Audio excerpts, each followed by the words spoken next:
یو نوجوان یو حسینه او خسته جنې وه هغې خوښه شوله چې کله یې خوښه شوله زما محترمو نو چې کله د دې جنۍ تفتیش وکړو نو دا د مسجد د امام لور وه دا جنۍ څوک وه دا د مسجد د امام لور وه او دا لوفر او زما محترمو یو پاتې انسان لیکن چې دته پته ولګېده چې ها دا خو د مسجد د امام لور ده نو مسجد امام خو عالم وي څه ډولکیمار خو نه وي خو زه به هم اوس چې کوم دی ځان نه د سړي بچی جوړوم او زه به هم ځان نه اوس بزرګ جوړوم اوس خپل مقصد به حاصلوم زما محترم دم بس ګیرم پرېغوسته ښایسته بس پټکې مټکې پیشې پنسي مو اوچتې کړي دي څه دپاره د یو مخلوق د یو مطلب حاصلولو دپاره او پلار ته وایي چې پلار جانه زما یو جنۍ خوښه شوې ده ورته وایي بچیه څوک ده وایي د مسجد د امام لور ده نو پلار هم خوشحاله شو چې بچیه تا په یو داسې ښځې کې کونډه غورځولې ده تا یو ښځې کې خپله رشته چې کوم دی دغه کړې ده نو هر سړی وایي چې زموږ رشته د ښو خلکو سره وشي دینداره تقواداره پرهیزګاره وایي یو چې آبادي کې سوچ سمجھ سره او یو چې بچی له رشته کې سوچ سمجھ سره دې کې به ډېر احتیاط کوئ ډېر ډېر ډېر ډېر ما محترمو اکثریت خلک مالدارۍ ته ګوري د جنۍ ښایست ته ګوري دیندارۍ طرف ته ډېر کم خلک دي چې دیندارۍ طرف ته ګوري خیر دی بدرنګه دي خو دیندارۍ ته خو ګوره څومره دینداره ده ماشاءالله دینداره جنۍ ستا کور ته راځي جي صاحب ستا په کور کې به مونځ شروع کېږي پرده به شروع کېږي د قرآن تلاوت به شروع کېږي ستا کور کې به یو ښکلی ماحول وي اوس په هغه ښایسته جنۍ به څه وکړي چې د کور نه دله جهنم جوړ کړی وي جهنم په هغه ښایست به څه وکړي په هغه پیسو به څه وکړي تمام محترمو نو دا پلار ته ویلې پلار یې خوشحاله شو مسجد امام له راغې مسجد امام ته وایي چې زه خو چې کوم دی بچي له رشته کومه او ستا لور ورله کومه نو ته څه وایې دې باره کې نو ته وایي ستا بچی کم دی دا د اول سب کې در سره ناست نه نو هغه دومره د مسجد د امام خدمت شروع کړو چې زما محترم د مسجد امام د هغه سره محبت پیدا شو نو چې کله ورته دا وایي ها دا ستا زوی دی وایي او دا زما دا خو ډېر دینداره او تقوادار او متقي انسان دی د دې نه بغیر به ماته داسې انسان چېرته میلاویږي زما محترم هغه رشتې ورله ورکړه چې کله یې رشته ورکړه مختصر ویم واده ماده مو شو بدي کلاړي څوک واپس یې ګیره میره وخرېوله او برېت یې وخرېوله واپس هغه زوړ پوزیشن ته لاړو چې هغه زوړ پوزیشن ته لاړو نو زما محترمو دلته دا کور والا بیبي ورته وایي چې ته خو دومره دینداره وي دومره تقواداره تهجد ګزاره د مخ دی او پړقوال دا څه چل دی وکړو په ځان باندې تا خو پټکې هم لرې کړو ګیره دې هم لرې کړه او تا خو مونځ اودس هم پرېښو قرآن تلاوت ته دې هم شا کړه زما محترمو دا خاوند یې ورته وایي وایي دا ما هسې عارضي کړي ستا د حاصلولو دپاره دا ما عارضي کړي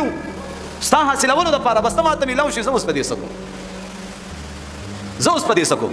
جنۍ خو دینداره وه کور والی زما محترمو دومره زور یې ولګولو چې په عدالت باندې د دې خاوند نه ځان خلاص په عدالت باندې چې ما تا سره نکاح وکړه ما ستا تقوا دینداري پرهیزګاري ستا ګیرو پټکي ته ما وکتل ما الله ځکه تا سره نکاح وکړه او چې دا نه ته دې هم نه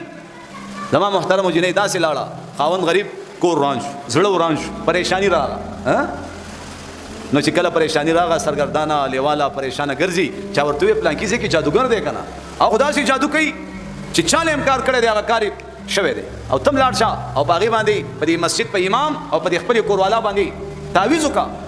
بدنا راغی جادوګر لا جادوګر سره ناست دی دا جړه فریاد یې ورته واورو نو او ته وایي په دې خو ډېرې غټې روپۍ راځي وایي 100 روپۍ به راځي نو زما محترمو چې څومره پیسې ورته یادې کړي د ورله هغه پیسې حاضرې کړه د هر طرف نه ولا را پیدا کړي نو بهرحال ورځ دوه درې تیر شو دا نوجوان بیا راغی څنګه چې زما کار ونه شو ورته وایي یار خفه کېږه مه دا جادوګر ورته وایي خفه کېږه مه ستا کار نه کېږي وایي مړکې مړ مې کا یعنې دا پیسې دې واپس واله ستا کار کېږي نه پیسې را واغستې پریشانه را روان دی چېرته پولیس والا ګرفتار پولیس والا هغه تېنه تپوس کوي چې ولې پریشانه یې څه خبره ده ده ورته دا ټوله مسله بیان کړې ده دا جادوګر یې راغوښتې ورته وایي دا دومره پیسې تاله درکړي دا دومره تا د خلکو کارونه کړي دي د دې کار څنګه نه کېږي جادوګر واوري او ورته څه وایي وایي ما دا شیاطین د دې مسجد امام په کور باندې ور پرېښو شیاطین د جادو په ذریعې سره ما د دې مسجد امام د دې عالم کور ته ورولېږل چې په دې عالم کار وکړي او د دې په دې لور باندې کار وکړي چې دا څه کړي دې نوجوان طرف ته میله کړي زما محترمو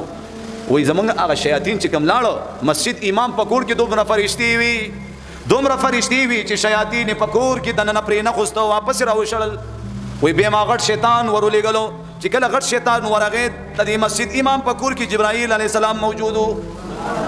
و جبرائیل علیہ السلام هغه غټ شیطان هم باغه کو بهرحال مسجد امام نه تپوس کوي اشنا عمل سکے عمل کوم عمل کې چې هغه عمل په ذریعه سره نه سحر نه جادو نه تعویذ یو شی چې کوم دی پتا ستا په کور ستا د کور په افرادو باندې دخل نه کوي او ورته وایي زه روزانه سورت بقره وایم زه څه وایم سورت بقره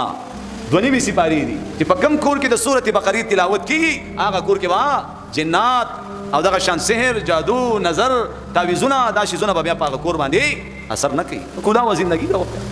تمام محترمو چې کوم خلکو قران ویلی هغه ته بیا هیڅ ګران نه ده موږ په کورونو کې قران بند شوی دی قران ځکه زمونږ لونم بند دي ځکه موږ پریشان یو ځکه زمونږ په کورونو کې غمونه دي دردونه دي تکلیفونه دي او نشتا زنانه به بوري کولاولا بسم الله الرحمن الرحیم سورۃ فاتحه به ویلا سورۃ یاسین به زنانه ته یاد وکنه ابي ویلی او زما محترمو الله رسول فرمایي زما تمنا دا زما ارزو دا زما خواهش ده زما خبرې ته توجه شته نو جوانانو چار مان کړي محمد رسول الله سیکړي ارمان کړي سیکړي ارمان کړي استاد محمد رسول الله دا ارمان پوره کې کنه تی پوره کولې شي پوره کې کنه وای پوره کوي هغه په موږ باندې ډېر احسانات دي کنه دي نو د محمد رسول الله ارمان دا دی چې کاش زما د هر امتی نارینه او زنانه په زړه کې سورۃ یاسین محفوظ وي اوس هر سره سوچو کی کنه تیرا مالا سورۃ یاسین راضی او کنه راضی مالا سورۃ یاسین راضی او کنه راضی